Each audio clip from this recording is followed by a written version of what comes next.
Halo Boboto, kita ketemu lagi di Simamaung TV Vlog edisi keempat. Kali ini saya tidak sendirian karena ditemani oleh Adil Nur Salam dari Simamaung. Halo Boboto, saya dari Simamaung. Adil ini bekerja di Simamaung ya. Jadi kalau teman-teman Boboto suka baca tulisan-tulisan tentang berita harian Persib, nah beliau ini yang menulisnya. Begitu ya. Bukan begitu Pak Adil? Begitu, siap. Kita akan membahas tentang kali ini akan membahas tentang transfer Persib di putaran kedua.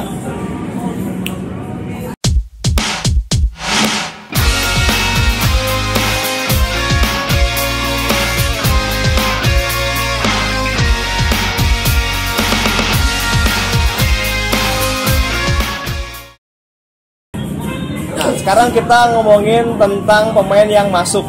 Yang diambil itu akhirnya Diogo. Kelebihan Diogo tuh apa sih? Ya, jadi Diogo itu sebenarnya bukan striker ya. Yeah. Jadi Diogo Ferreira ini pemain Australia yang punya dua keahlian. Oh, keahlian. Jadi dia punya multifungsi ya. Pemain tipikal kayak Pajajang banget lah.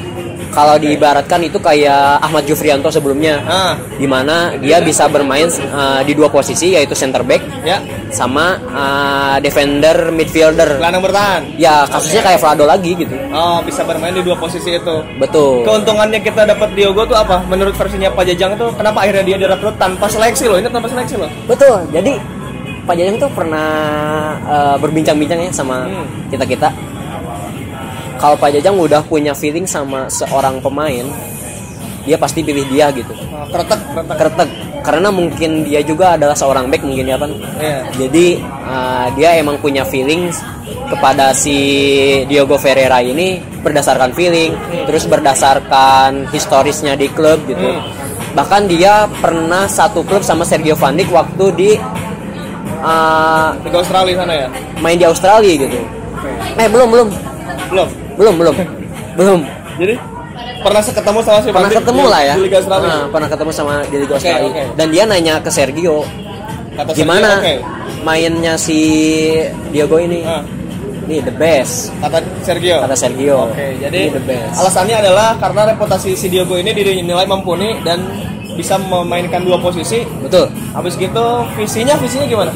Visinya wah klop banget deh. Oke.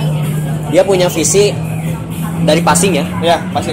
Passing dia oke. Nah, dia bisa passing, dia bisa covering. Makanya dia bisa dua posisi itu, coveringnya bagus, passingnya bagus. Terus kemudian visi bermain dia ketika minta bola bedalah sama gestur pemain-pemain yang lain gitu. Gimana gestur dari pemain yang suka mengatur itu emang beda gitu. Jadi visinya itu bagus. Leader juga ya dia. Leader. Oke, jadi keuntungan kita mendapatkan Diogo adalah itu tadi, seperti yang Adil bilang. Nah, kira-kira akan diposisikan di mana Diogo ini, Dio? Di DM atau di center back menurut Om Adil? Kan kalau di DM pasti ada Kim dan Haryono nih. Ya, center back juga ya. Ada Purwaka, ada Basna, ada Vlado juga. Kira-kira di mana? Kalau dilihat ya dari niatan dari Pak Jajang untuk mengambil seorang Diogo, kayaknya dia bakal ditempatin sebagai stopper atau center back. Oke. Karena mengingat Purwaka sendiri, ini sedang mengalami cedera yang lumayan perlu waktu istirahat yang cukup lama gitu. Jadi di samping ada Basna, Vlado, di sana ada juga Diogo gitu sebagai alternatif. Jadi kita punya 3 pemain yang berkualitas ya di lini belakang, dan kalau DM perlu tambahan amunisi juga masih ada Diogo. Betul. Itu dia tadi soal Diogo Ferreira.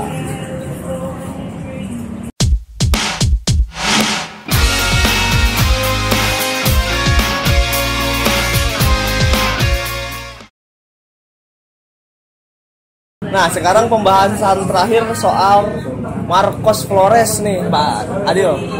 Pan, kamu kayaknya harus rada slow deh. Kayaknya kita dari tadi serius terus. Oke.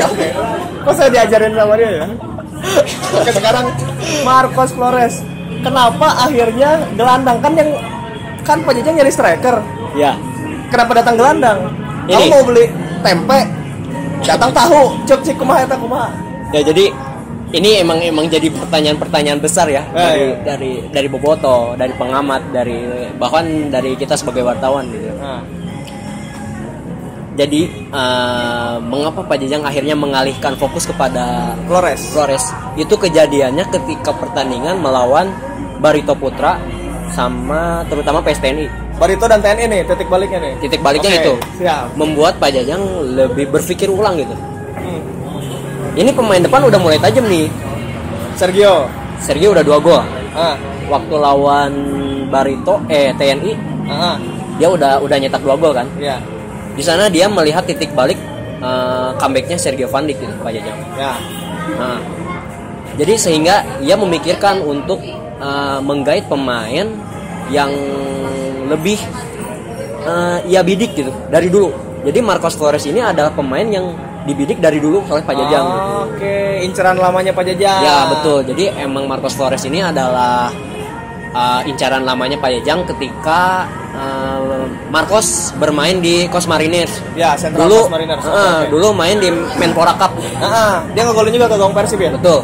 2 gol pas lawan Persib.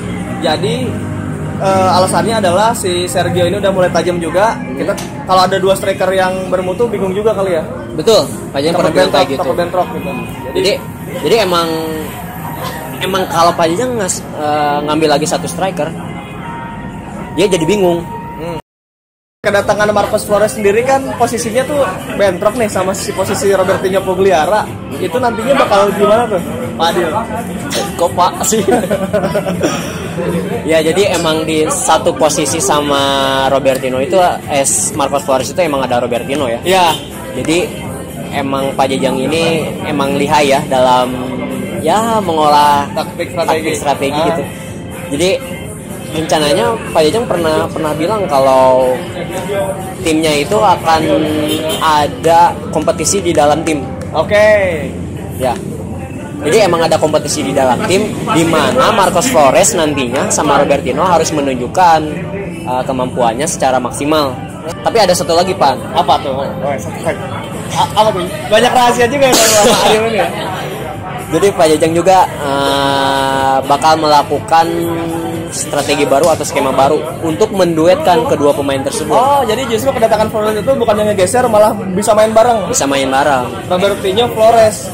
Oke, kebayang ya gimana.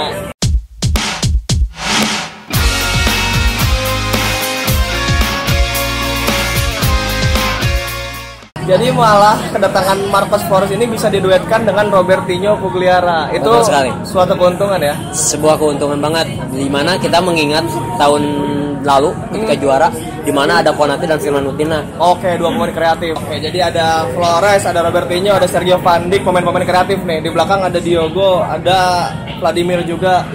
Sebetulnya kita udah oke ya berarti ya. Jadi gimana nih buat putaran kedua nih setelah kedatangan dan perombakan semua tim ini, prediksinya gimana? Kalau kita lihat dari gelagatnya Pak Jajang Nurjaman. Oh, gelagatnya gimana nih Pak Jajang nih? Gelagat Pak Jajang Nurjaman, dia kelihatannya senyum-senyum terus.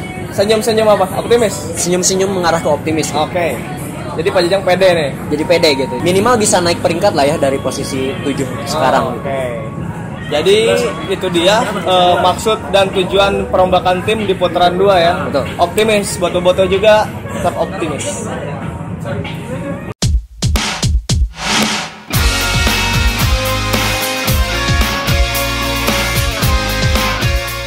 Itu dia tadi si Mamaung Vlog edisi keempat bersama saudara Adil Nur Salam dari si Mamaung TV.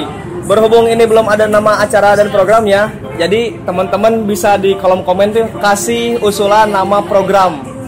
Nah, karena minggu depan yang kelima kita mau menghadirkan Diogo Ferreira. Oh betul Ban. Iya, karena lebih ganteng daripada kamu Diogo. Saya nggak ke sini lagi dong. Kalau kamu nggak bisa. Nah, jangan lupa juga untuk membeli produk dari si Master. Oke, sampai jumpa lagi di vlog keempat. Thank you Adil.